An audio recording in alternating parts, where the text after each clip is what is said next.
Hi, this is Dr. Wilson, and I'm going to go over with you some details on your next project for print-based media. This week, we are changing to a different Adobe software piece called InDesign. And InDesign is generally used for special kinds of page layouts. People who do magazine covers, books do the layout often using InDesign. So it's really a professional level piece of software that allows you to do some graphic and more advanced placement of words onto a page. So just to get you comfortable a little bit, because this does work a little bit different than Word would, I have a little project that you will start off with, and I call it your initials project. And here you can see two different versions of actually the same document. So the assignment asks you to choose 3 of your initials, and so we're going to use rules of 3. So you choose 3 different letters. You can then determine 3 different sized fonts, but whatever size you choose, so let's say I choose 100, 200, and 300 point font. Those are the only 3 I can use, those numbers. But I can use them across also 3 different fonts. So 3 sizes, 3 letters, 3 different fonts. And you're going to lay them out on the page. And so as I have this example here just for you to look at, you can see that sometimes what makes it more interesting is when your page is filled with different weighted fonts. Also, one other feature that I didn't describe, but they also, you'll notice all of these letters have to touch each other, so we don't want anything hanging out in the middle of the page, disjointed, and it needs to minimally touch 3 times. So again, these rules of 3. So you should be able to see what you need to do here.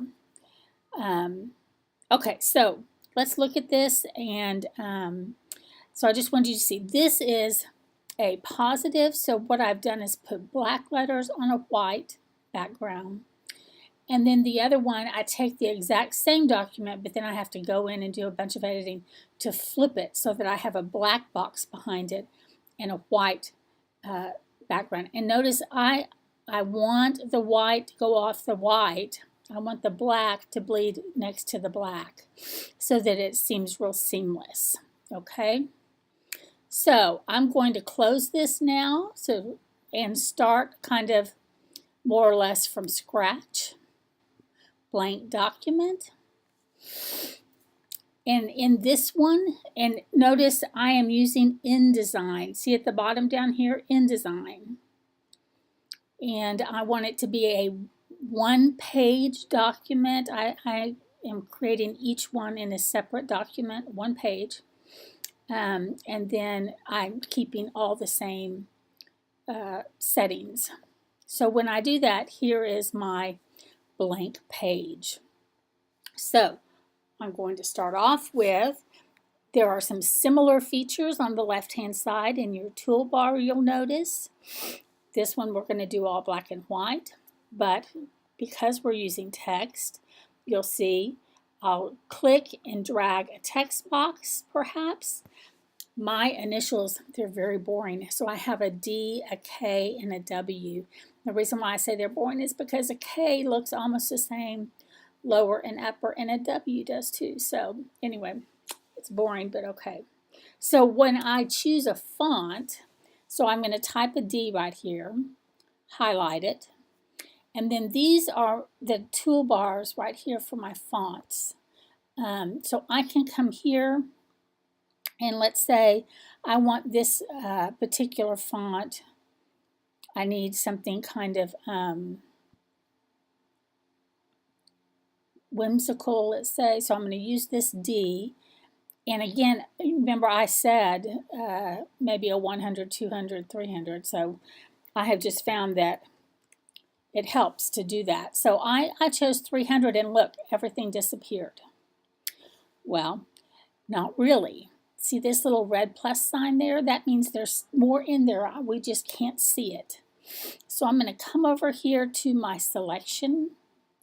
I'm going to drag my box until I can begin to see it, whatever's in it. So clearly 300 may be too big, but okay, there's my D. Maybe I'll just do one like that. Remember, kind of like what we've done before, you can rotate your box. You can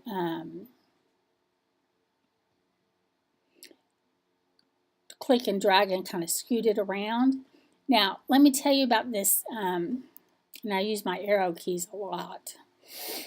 So this page has this little pink box around it.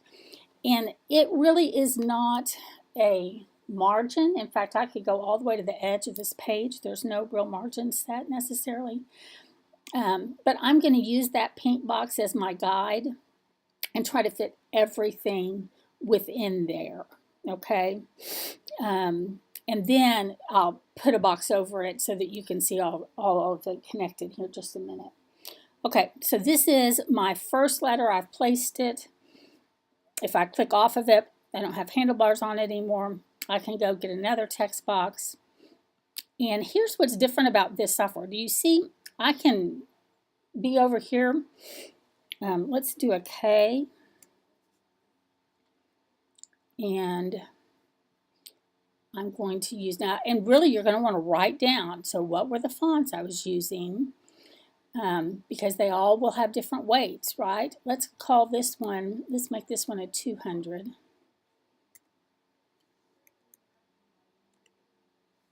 All right. And let me show you something. I don't really want this box to be any bigger than it has to be. So I'm going to scoot this over, and then I'm going to scoot this over a little bit. Here's my K. And move it over. I have to click on it to I have to go back to my top selection. There you go. Scoot it to the right some. And in fact, probably, so you're going to hate this because I'm going to just piddle forever on it. I'll try not to. Just get it close, right? So I'm trying to touch it, right, 3 times. Things have to touch 3 times. But look, I'm having a hard time because, so maybe instead, maybe my K needs to come back over here. Yeah, that may be better.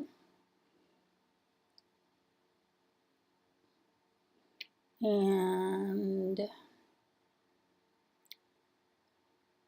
trying to touch that edge there. 1, 2, and then something else can touch down here, right? 3. So DK, and then I'm going to do a W. Click and drag.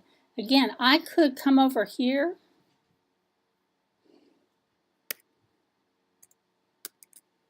So these I used all capital letters. You can use cap or lowercase. It's up to you. This one I'm going to do is 100. I think. There it is.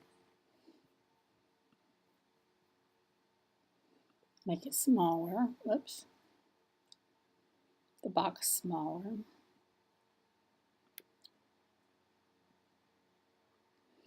Maybe I want that to come right up in here. It's not quite big enough. And I can't, if I decide I'm going to use 100, I got to stick with 100. So maybe I'll come over here. Nope, it's not going to fit there. Maybe it'll come over here. Anyway, so you have to do some manipulating, right, to meet the requirements. There, I can do that.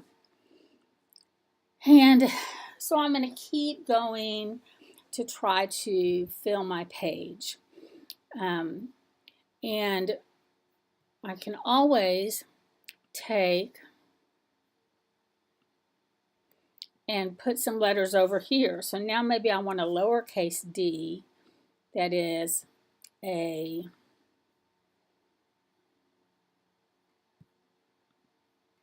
I have to keep up with the fonts that I chose, right? So I'm going to come down here and choose.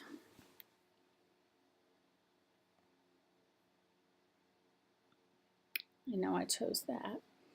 And let's make that a 300 again. No, I'm going to make that a 200.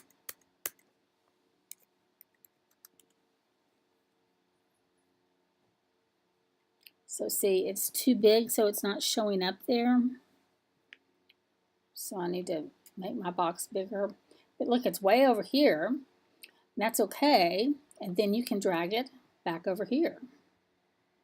And maybe this one needs to come this way a little bit.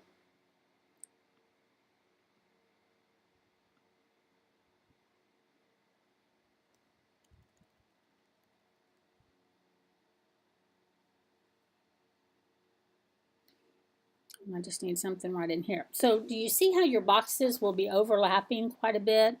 Sometimes that is frustrating for people to see and get a hang of. Sometimes you have to uncover things. Okay, so you can see I've added a few more letters here in the in-between time. Let me show you how to go in and put the frame around it. And of course, your page probably should be more filled up than this. Remember the first ones that I showed you, how full they were. I'm going to go over here. Oh, and if these blue boxes bother you, you can always go up here to the window view and say over print preview, and now you see the diagram without all of the blue boxes. We'll call them the frame boxes. Now I'm going to use this rectangular frame tool. I click it once. I'm going to click and drag from one side of this box to the other. And you can tell I've got little boxes in the corners, but you can't see anything. Well, that's because the frame is set at 0 up here. So I'm going to go here and set it to 10. And now you can see how the first version of your box should be done. So it is a rectangular frame, and you would file save as and make this your positive, where the black is positive on the white. You probably need to export this. You can save it as you're working on it. The save as for this kind of a file is an InDesign file. So positive 1, let's say, is what I would call it. But when you're finished, since you probably have lots of cool fonts that you're using, and I won't have those fonts, the only way for me to see what you really created is for you to export as a PDF print right here. So your finished version would be that. And you want to be sure that that is what you upload in Blackboard for me, so that I can see it and I can see the other, I don't know what this is. I don't need that. So this is how to create the positive initials. Now, the next thing is to create the negative version of this. And really what we're going to do is keep this the way it is, really, because we don't want to change the design. But do you see what I did? I changed it from being a framed, right, with nothing in the middle, the red means transparent kind of in the middle, to now being black in the middle.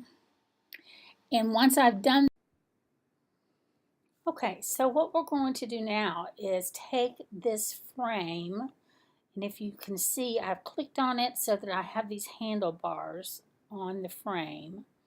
Then I'm going to right click, that's the way I get to my other things, and I'm going to go to Arrange and send it to back.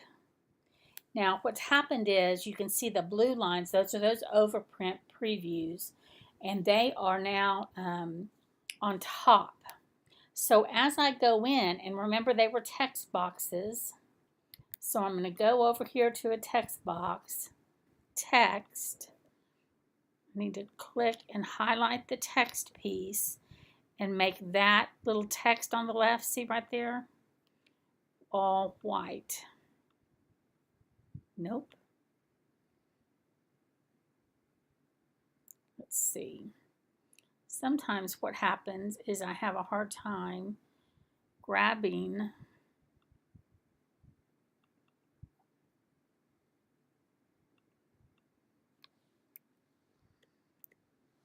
there, grabbing the one letter. So occasionally you might find that to get what you need, you almost have to drag a box off. So this is some of the hardest part. So let me move this over a little bit. There's a T or some shape. So I'm going to go back to my text tool, highlight this, and tell it I want it to be white.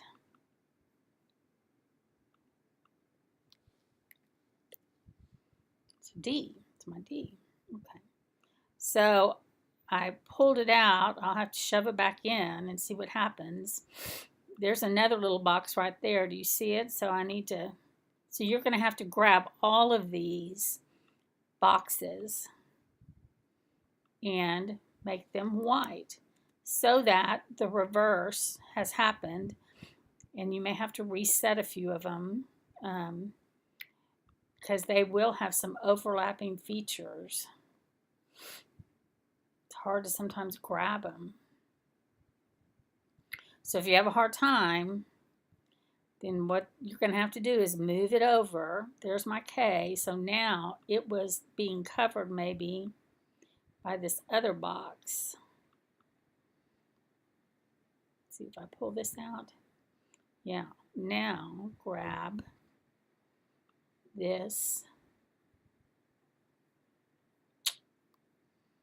Go to my little text box here.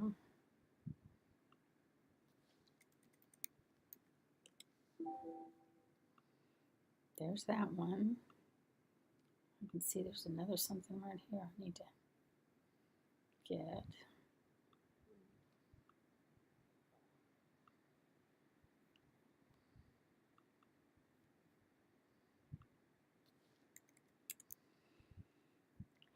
And over time, this will fill up.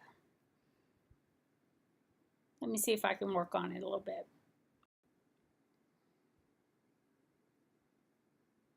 So probably you'll spend a little more time on this.